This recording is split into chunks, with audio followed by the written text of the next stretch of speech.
김윤순 목사의 살며 사랑하며.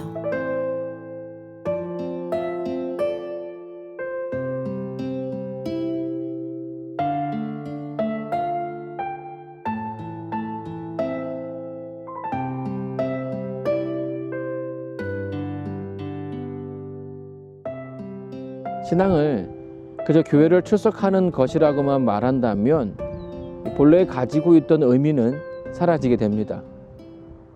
사람들은 오늘날 교회에 다니는 것을 사회생활의 하나로 간주하죠.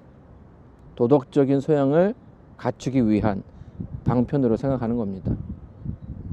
특별히 미국 같은 경우에는 여러 모임이 이 교회 안에서 해결이 되죠. 정보도 얻을 수 있고 사회적인 모임도 되고요. 심지어는 타향살이로 인해 스트레스를 풀 수 있는 만남의 장소가 되기도 합니다.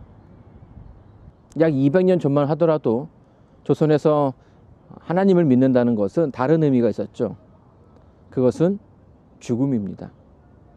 자신의 생명뿐만 아니라 나랑 얽힌 식구들까지도 모두 죽을 수도 있었다는 거죠. 실제로 그렇게 많은 사람들이 희생을 당했어요. 그 당시 신앙을 한다는 것은 어떤 생명의 위험을 각오해야만 했던 것이죠. 시대가 변해서 이제는 교회를 간다고 죽음을 각오하지는 않습니다. 하지만 시대가 바뀌었다고 신앙이라는 의미까지 바뀌었다는 말은 아니에요. 제자들에게 예수님은 이런 말씀을 하셨죠. 아무든지 나를 따라오려거든 자기를 부인하고 자기 십자가를 지고 나를 쫓으라. 현재 십자가는 귀걸이와 목걸이 같은 예쁜 액세서리로 사용이 됩니다. 공포 영화에서는 십자가를 부적처럼 사용하기도 하죠. 이렇듯 사람들은 십자가를 굉장히 좋아해요.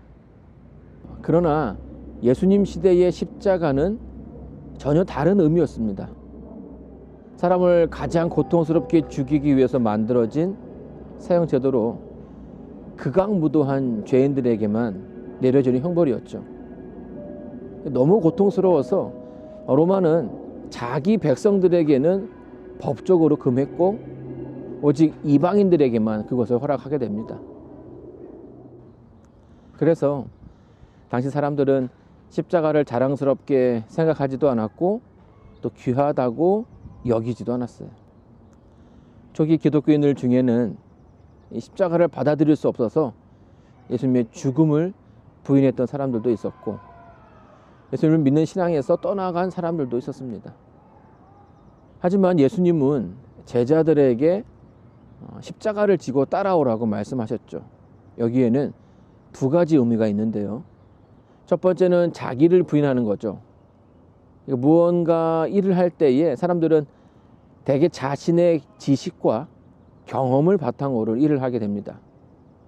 하지만 예수님은 하나님보다 앞세우는 자기의 것들을 부정하라고 하셨죠. 세상의 방식과는 반대되는 개념이고 내 지식보다는 큰 지식이 있음을 인정하라는 것입니다. 이것이 예수님을 따라가는 첫 번째 과정입니다. 두 번째는 예수님을 쫓으라는 것이죠. 나보다 더 크신 예수님을 믿고 그분을 따르는 것. 삶의 주체가 내가 아니라 내 안에 예수님이 되게 하라는 거예요. 하지만 믿음이 없이는 그 길을 따라 나설 수가 없습니다. 오늘 우리의 신앙과 비교했을 때에 큰 도전이 되는 부분이죠. 아마 우리가 신앙에 대해서 고민한다고 할 때는 이 부분일 거라고 생각이 돼요. 시대도 변하고 상황도 변했죠.